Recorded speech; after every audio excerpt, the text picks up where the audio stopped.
Hal yang paling umum terjadi di kalangan pelari rekreasional yaitu easy run terlalu hard sehingga merampas kemampuan tubuh kita saat quality workout seperti interval training dan long run.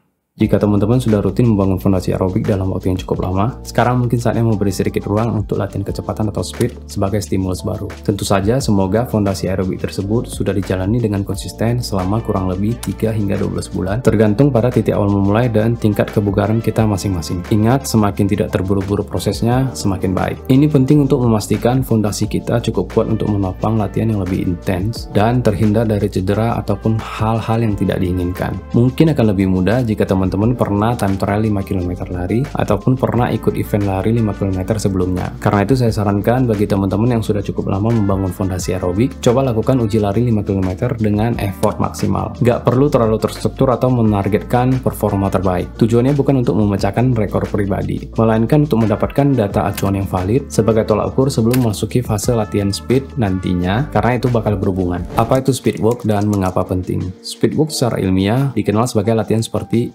interval, repetition, tempo atau threshold, fartlek, hill sprint, strides, atau sprint reels. Tapi setiap orang bisa mendeskripsikannya berbeda tergantung budaya dan lokasi. Mungkin saya hanya bisa menjelaskan secara umum berdasarkan studi. Di video ini saya akan membahas khusus tentang interval training dulu. Sisanya akan dibahas di video selanjutnya supaya bisa lebih spesifik dan lebih mudah dicermati. Jadi kata interval dalam bahasa aslinya, bahasa Latin, intervalum atau ruang. Berarti jarak antara dua titik atau dikelang, umumnya berupa waktu. Dalam dunia fotografi, interval digunakan dengan sebutan interval shooting atau time lapse. Artinya jeda antara pemotretan. Misalnya kita mau nentuin 100 foto yang mau dipotret dengan interval 3 detik. Berarti setiap fotonya itu ada jeda 3 detik. Foto pertama, cekrek, 1, 2, 3. Foto kedua, cekrek, 1, 2, 3. Dan seterusnya. Dalam lari, interval training merujuk pada latihan yang terdiri dari segmen kerja atau work interval, yaitu lari dengan intensitas yang ditentukan. Kemudian segmen istirahat atau rest interval, bisa aktif, jogging pelan atau pasif, jalan dan berhenti. Tujuan interval meningkatkan performa daya tahan dan VO2 max. Berdasarkan studi Lawson dan Jenkins 2002, The Scientific Basis for High Intensity Interval Training, bagi pemula atau yang aktif secara rekreasional, latihan di bawah SOP maksimal sudah cukup untuk meningkatkan performa dan kapasitas fisik. Tapi untuk pelari yang sudah sangat terlatih, menambah volume latihan aja nggak lagi memberi efek signifikan. Mereka butuh latihan intensitas tinggi atau HIIT seperti interval training untuk terus meningkatkan performa daya tahan, adaptasi dan peningkatan serat otot tipe 2. Berdasarkan studi Gebala dan rekannya 2006, sprint interval training bisa meningkatkan kapasitas oksidatif otot atau kemampuan membakar energi dengan oksigen. Hal ini karena interval training merekrut lebih banyak serabut otot, terutama serabut otot tipe 2 atau fast twitch yang biasanya kurang digunakan saat latihan intensitas rendah. Dengan kata lain, latihan interval menekan dan melatih serabut tipe 2 secara maksimal dan memaksa otot beradaptasi. Latihan interval juga dapat memperkuat mental dan rasa percaya diri, sehingga membuat kita terbiasa menghadapi rasa tidak nyaman, seperti kelelahan atau nafas terengah-engah, dan menjadikan tubuh lebih akrab dengan race pace nantinya. Namun harus digarisbawahi, interval bukan sprint all out. Sprint lebih mengarah ke repetition training, berbeda dengan interval training yang terstruktur dan terkontrol. Walaupun keduanya sama-sama ada diselingi istirahat. Tidak semua interval harus cepat. Kecepatan interval dipengaruhi oleh jarak dan tujuan latihan. Maka dari itu di awal tadi saya ada menyarankan buat mengoleksi data 5K all out sebagai markernya kita. Anggapan hasil uji fitness atau time trial 5K-nya adalah 30 menit, berarti sekitar pace 6 menit per kilometer. Nah, setelah ada marker ini, tinggal penyesuaian aja. Prinsip interval sesuai dengan jarak lomba. Misalkan teman-teman ingin mengikuti event 5 km lari, ingin break PB sebelumnya, anggapan yang 30 menit tadi. Menu secara umum itu 12 kali 400 meter, atau 10 kali 400 meter, ataupun 6 kali 800 meter. Dengan passive recovery, istirahat 1 hingga 2 menit. Nah, kecepatannya itu tinggal disesuaikan dengan time trial yang sebelumnya. Anggapan pedoman tadi 6 menit per kilometer, kita bisa menggunakan pace yang lebih cepat dari 6 menit per kilometer. Idealnya 5.30 atau 5.40. Tapi misalkan tujuan lombanya 10 km, menu secara umum itu 5 kali 1 km atau 3 kali 10 menit dengan active recovery jogging 2 hingga 3 menit. Kecepatan intervalnya 20 hingga 30 detik lebih lambat dari time trial sebelumnya. Berarti sekitar 6.20 hingga 6.30 menit per kilometer. Sebenarnya 10K ini lebih mengacu pada threshold interval yang akan kita bahas nanti di video selanjutnya. Cuma ini hanya contoh sederhana supaya teman-teman lebih mudah memahaminya. Tambahan penting, esensi interval bukan pada seberapa cepat larinya, tapi bagaimana kita memanipulasi waktu latihan dan istirahat untuk mencapai adaptasi tertentu. Jadi anggapan kita cicil race pace tadi menjadi utuh. Misalkan 12 kali 400, berarti kan jaraknya 4,8 kilo. Pace yang dicicil tadi, seandainya 5:40 menit per kilometer, bakal bisa dicapai nantinya sewaktu race 5 km. Saran saya, sewaktu latihan, usahakan menggunakan pace yang sedikit lebih cepat dari target pace. Nah, itulah gambaran secara kasar fungsi interval. Jadi 10K, half marathon, dan marathon memiliki latihan interval yang berbeda juga secara jarak dan effort. Indikasi umum jika kita tidak mampu menyelesaikan sesi interval training. Yang pertama, target pace terlalu ambisius. Nggak sesuai dengan tiket kebugaran atau terlalu jauh dari kemampuan realistis saat ini. Mungkin karena menargetkan pace yang terlalu jauh dari hasil time trial sebelumnya. Makanya saya bilang time trial itu ada hubungannya. Yang kedua, kondisi tubuh tidak fit. Sedang flu, sakit perut, kurang tidur, atau merasa lelah secara umum. Yang ketiga, recovery tidak cukup dari sesi sebelumnya. Hal yang paling umum terjadi di kalangan pelari rekreasional yaitu easy run terlalu hard sehingga merampas kemampuan tubuh kita saat quality workout seperti interval training dan long run. Mungkin teman-teman bisa mendengarkan cuplikan video tersebut supaya lebih memahami konteks dari easy run saat sudah memasuki fase speed walk. What do you think are some of the main common mistakes that you're seeing intensity-wise? Is there anything that stands out to you?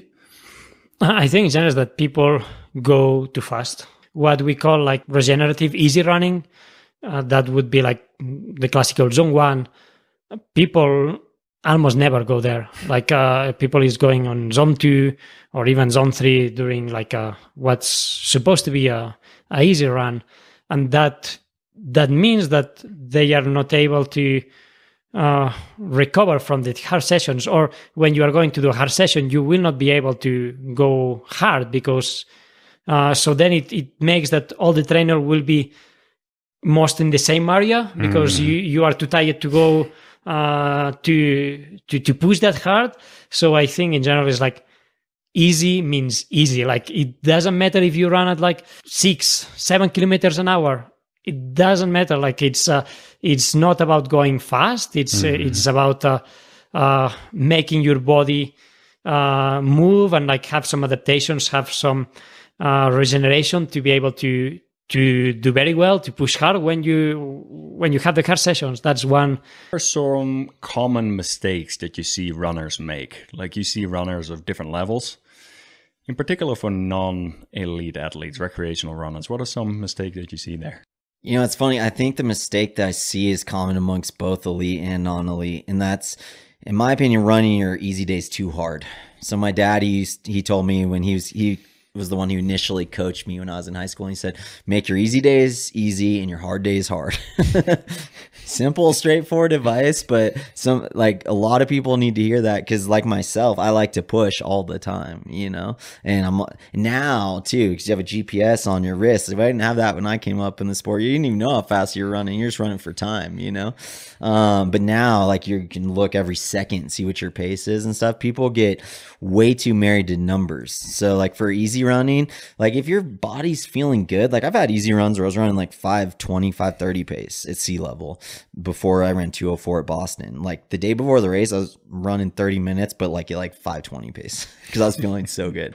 So like it's okay to run fast if you almost can't help it. You're like, this just feels like I just feel too good. But if you're trying to force your pace at all on your easy running, like you're missing the mark. Like the goal of easy running, the primary goal, I guess there's multiple goals, but it's to recover, right? Recover from that last workout, set up your next workout. It's not to achieve fitness with that run. I mean, there's going to be fitness adaptations and stuff, and there's lots of positives to running, but you want to be as recovered as you can for your next workout so you can go back in. And then like training shouldn't be the testing ground. Training is time to train and grow and get better. It's not, I mean, there's a time and place where you do time trials and races and stuff and you see where you're actually at. But I have to remind myself all the time, like I'm training here. I'm not testing myself. I'm not trying to prove anything to myself. And I don't want my athletes to feel like they have to prove themselves to me. So like I was out with an athlete this morning. We're doing some threshold work, some lactate testing out on Lake Mary. And we're talking about paces. And I didn't even give them any numbers at all. I was like, I just want you to run at effort level that I feel like, you know, you're holding yourself back like 2 to 5 seconds per mile, you know? And then it's a tricky way to train because you're like, am I in that effort level or not? And you can look at other data points such as heart rate, such as blood lactate. What's fascinating is an athlete like Kipchoge, fastest in the world in the marathon. He is also going to be one of the most disciplined in his intensity. If he has a plan that today it's a 25K run at this speed, if someone runs by him, he'll just smile and let him go because he knows what he's good for, right? Once a year at Berlin or whatever it might be, that's when he's giving it all. Then he's going to say, now, son, I'm going to teach you, right?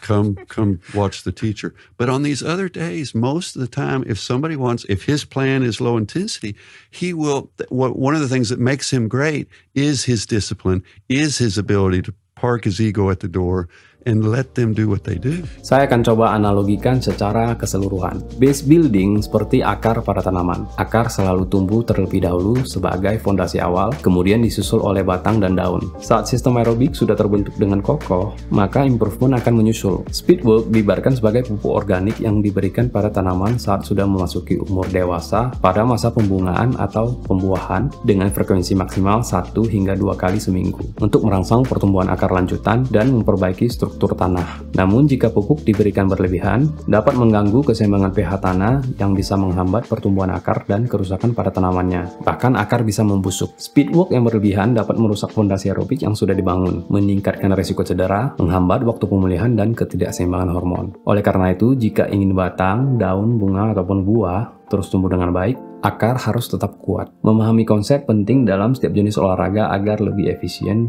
dalam konteks kesehatan dan kebugaran. Dan yang lebih penting lagi adalah terhindar dari cedera, kerusakan organ, bahkan kematian. Tidak semua biji benih memiliki kualitas yang sama. Ada yang ketika disemai langsung berkecambah dalam beberapa hari, atau tingkat kebugaran dan kesehatan yang baik maupun genetik. Namun ada juga yang membutuhkan waktu lebih lama untuk berkecambah, atau tingkat kebugaran dan kesehatan yang rendah. Meskipun demikian, dengan latihan menggunakan konsep yang tepat untuk diri kita sendiri, pada akhirnya akan tetap tumbuh dan berkembang. Always compare yourself to your past self, because ego plays no part in this process. The goal is personal growth, not competition with others. Maksudnya sebaiknya kita fokus pada perkembangan diri sendiri, bukan membandingkan dengan orang lain. Proses latihan atau pertumbuhan dalam hal apapun seharusnya bebas dari ego. Tujuan utamanya adalah menjadi versi dirimu yang terbaik, bukan mengalahkan orang lain.